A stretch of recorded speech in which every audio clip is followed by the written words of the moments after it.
Hey, and welcome to today's 3 by 3. This is 3 tips in 3 minutes on how to be a more dynamic speaker. So, being a dynamic speaker means you are bringing in variation to your speaking style. So, we'll go through this first. Rahul, tip number one, you got 1 minute. Take it away. Great. So tip number one is that if you are more of a slower, more monotone speaker, you're more even keel, peeled back, then what you got to do is you got to stretch yourself so that your energy set point goes up in general. So one way that you can do this is to practice in the very beginning of your meetings to have a little bit more energy.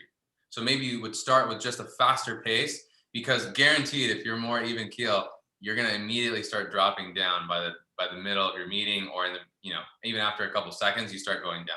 So that's one thing you want to do, is start stretching yourself to do that. You want to do that in private, ideally.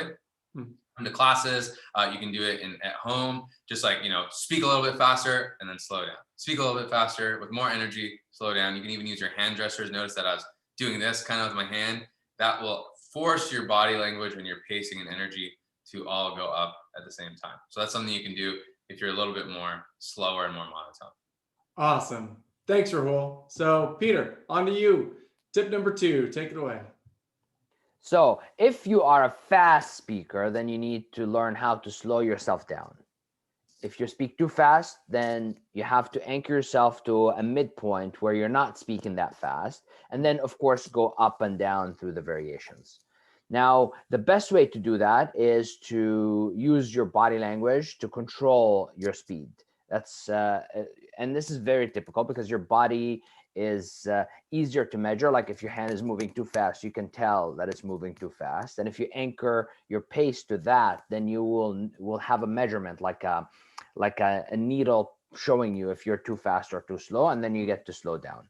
So I would use hands, and if you don't do that, what ends up happening is your words get detached from your body, and then you start speeding up more and more and more the more uncertain you feel, and then you're going to start losing your breath. You're going to start losing people. Who are listening to you also will get exhausted.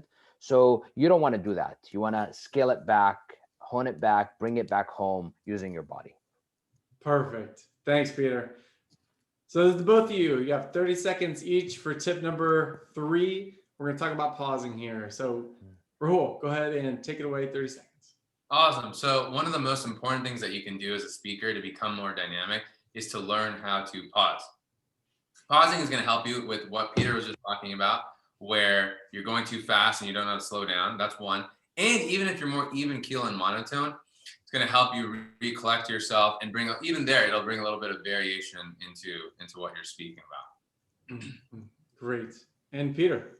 Awesome. So think of pausing as the middle point between speeding up right here and very, very slow monotone right here. And shifting between the two to add variety is the middle point, which is a pause. You can pause and then speed up, talk fast, talk with your hands, and then you can slow down.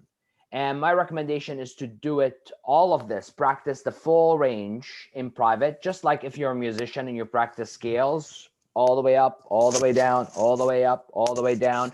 That's in private, just to increase your range and fluidity. Great. Well, for you listening, see where you're at on that spectrum, too fast, too slow, and bring in what's necessary for you. We'll see you next time.